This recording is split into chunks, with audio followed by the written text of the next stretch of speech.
The planet Earth, how did this ever happen? DNA is the secret to the whole thing. DNA is the four bases, A, G, C, and T. But how is the genetic code turned into flesh and blood?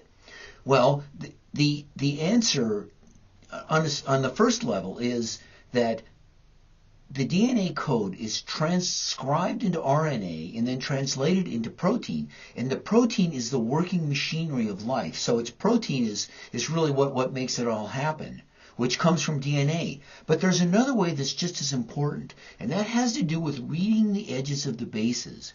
That is, the genetic code can be read without RNA and without melting the DNA at all.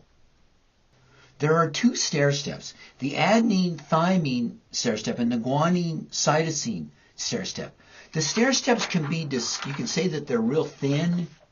They're thick rather than thin. They're very, very thin. The stair steps of DNA are not thin. They're two-dimensional. They don't have a third dimension at all. If this is the guanine-cytosine stair step, there are two orientations, which is this way and this way. Notice the same edge is pointing up. And the adenine-thymine stair step has two orientations, this way and this way. Again, notice that the stair steps are pointing up. Let's turn our attention to these models. We have the adenine-thymine stair step. It can either be this way with this showing or this way with this showing. In this case, this is a methyl group. This is a hydrogen acceptor, and this is a hydrogen donor. But notice when it's turned over, it gives a different appearance on the edge. And then similarly, the guanine-cytosine stair step has a hydrogen, not related to a hydrogen bond, a hydrogen donor, and two hydrogen acceptors. And again, notice that it's different if it's turned over.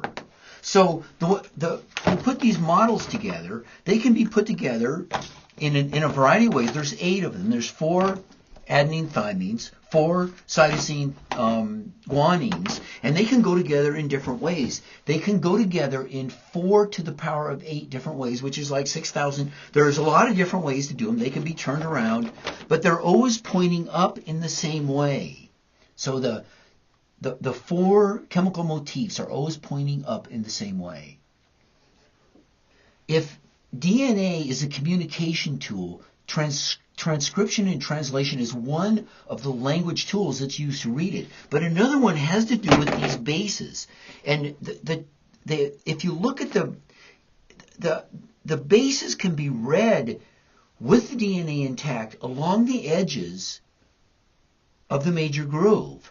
And the code is just as rich on the bases as it is with the individual sequential bases for transcription. The code is just as rich, and it's similar, but read in a very different way, which is to say the language is very different. But this is interesting and important, is that the language in this orientation, the language is read the same way if it's upside down. The language is exactly the same. The message isn't, but the language is the same way. So if it's this way, you get one message, and if it's this way, you get a different message, but the language is read in the same way. So the relevance of all this is really rather staggering. Proteins that read the edges of the bases, proteins that are interested in the DNA code on this level include restriction endonucleases, the enzymes that find the origin of replication, transcription factors, the DNA methylases and demethylases, and many, many, many others.